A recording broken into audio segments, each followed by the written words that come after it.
Hi everyone, today we will talk about how to fix or how to solve TikTok lag on Android.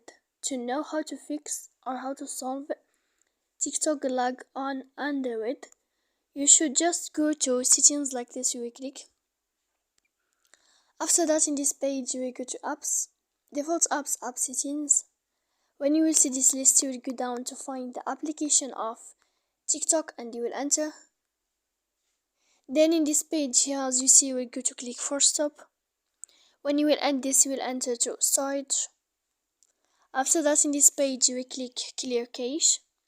Then you will go to click clear data, and when you will end all this stuff, as you see, you can turn off your Wi-Fi. So please don't forget to support us by like and subscribe. See you next time in another video, and thank you for your attention.